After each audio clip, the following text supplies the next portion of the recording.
We've all been there, right? You book a hotel online, you put in your credit card, your personal details, and you don't give it a second thought. But what if I told you that simple, everyday act puts a massive target on your back?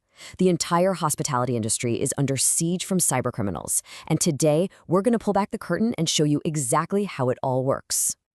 First, let's just talk about the stakes, because they are huge. $3.4 million. That's the staggering average cost for a hotel to clean up after just a single data breach. This isn't just some small IT headache, it's a massive financial threat that can cripple a business. And don't think for a second that this is a rare thing.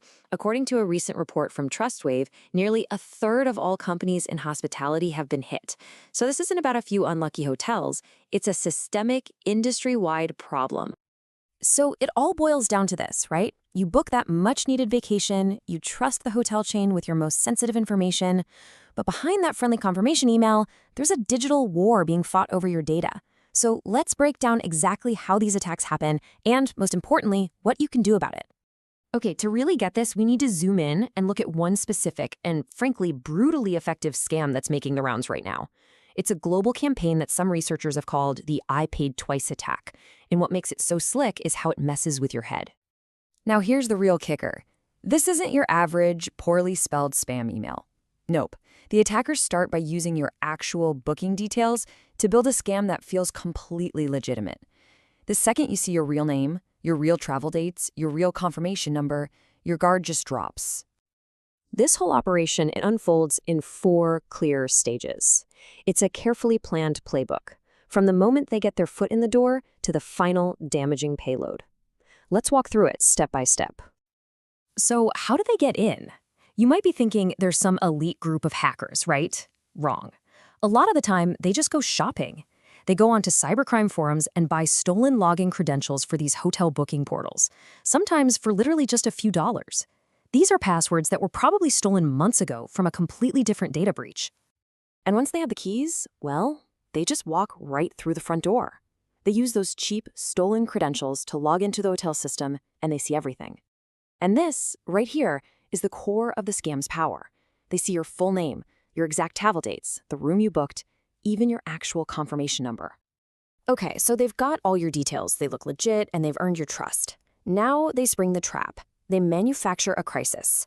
You'll get a message, either an email or maybe a WhatsApp, pretending to be the hotel, and it'll claim there's a problem with your payment.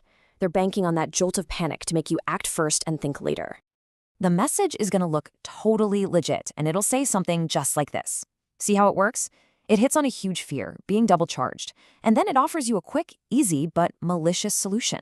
You're worried about losing your booking, so you're way more likely to click their link.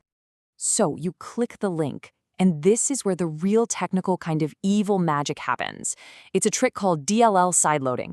The analogy here is perfect. It's like hiding a bomb inside a legitimate delivery truck. Your computer security sees the trusted program, the delivery truck, and waves it right through, totally clueless about the malicious cargo it's carrying. And that bomb? In this case, it's a piece of software called a remote access Trojan, or a RAT. This is the endgame. Once this thing is on your computer, the attacker has full, silent control. It's like handing a complete stranger the keys to your digital life. They can log every keystroke, scrape your passwords, and grab any financial data you type in. Okay, so that's the micro-level view, right? One very specific, very nasty scam. But it begs a bigger question. Where in the world are they getting all these passwords to begin with?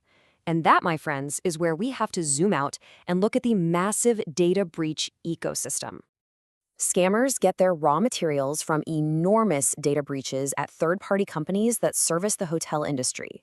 Just look at the scale of this one breach in 2024 at a company called Hotelier. The numbers are just staggering. 212 million user records compromised.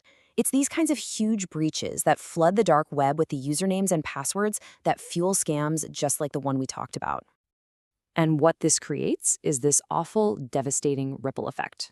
A password gets stolen from the Hotelier breach, which is then used to log into a Booking.com partner portal, which is then used to scam a guest who thinks they're talking to their hotel. One company's security failure truly becomes everyone's nightmare. You know, when this sort of thing happens over and over and over again, it's not just customers who get fed up. Eventually, governments and regulators start to pay very close attention, and they have the power to bring the hammer down. And what's really eye-opening is when you see what regulators like the FTC consider inadequate security, it's probably not what you think. We're not talking about failing to defend against some impossible state-sponsored superweapon. We're talking about the absolute basics, things like failing to use multi-factor authentication, failing to patch old software. These are the fundamentals, the security 101 stuff they just weren't doing. All right, so we've looked at the problem from every angle. It's a little grim, I know, but now let's pivot and talk about solutions. How do we actually fight back? Let's talk about building a digital fortress with some real actionable advice for both the industry and for you, the traveler.